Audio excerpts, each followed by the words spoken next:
Anomalies of the aortic arch refer to those conditions in which there is an altered relationship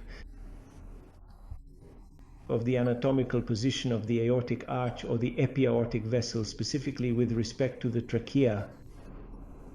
Our first point to consider, as we can see in this image, which is very often alterations of the aortic arch are associated with a heart that in its main sections, meaning the four chambers, right section and left section, appears perfectly normal.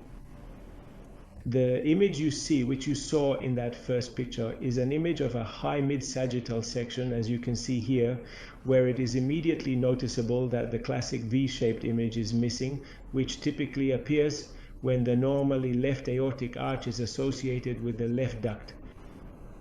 Here you can see this vessel originating from the trunk, from the ascending aorta, which is located to the left of the trachea and is indeed close to the ductus arteriosus. So a few considerations. There is an altered relationship between these two vessels, which do not form the classic V. There is a right aortic arch because, as we have seen, the main aortic arch passes to the right of the trachea. We have also seen a small vessel that, originating from the ascending aorta, moves to the left of the trachea, and this is the double aortic arch, with a predominance of the right arch and a smaller left arch. Usually there are no gross morphological alterations of the aortic arch in these conditions, except for the fact that the main arch passes to the right of the trachea. Unfortunately, it is very difficult to recognize the origin of the two subclavian arteries, right and left, which originate respectively from the right side of the arch, the right subclavian, and from the left side of the arch, the left subclavian.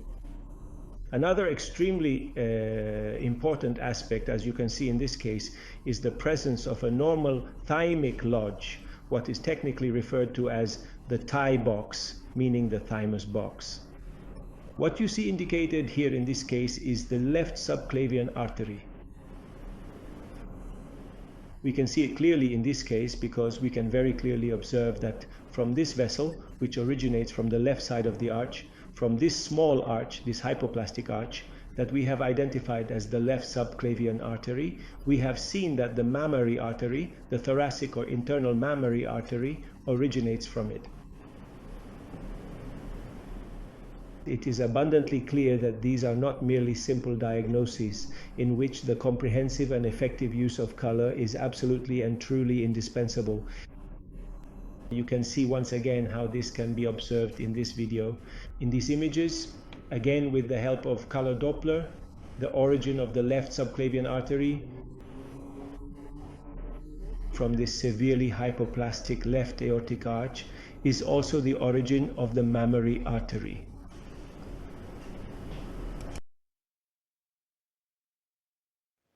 So, to summarize, we are dealing with a double aortic arch when there is no regression of the right aortic arch, which in a certain number of cases even becomes the predominant aortic arch. It is often isolated, and although it carries a low risk of aneuploidies, the association with a possible DiGeorge syndrome, that is, the 22q deletion, is actually quite high.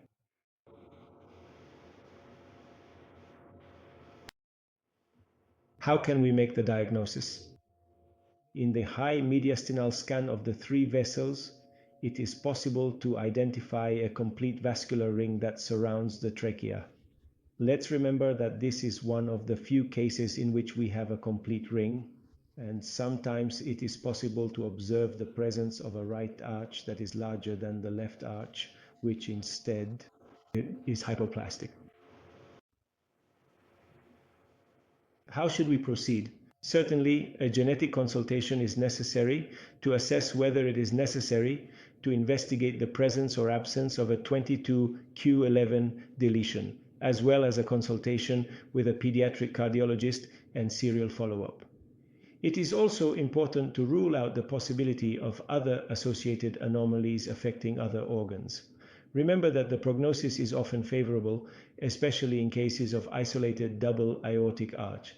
But unfortunately, compared to other positional anomalies of the aortic arch, in the presence of a double aortic arch, there is a greater need for surgical intervention due to postnatal compressive phenomena affecting the airways or the upper digestive tract, and this need is quite high compared to other anomalies.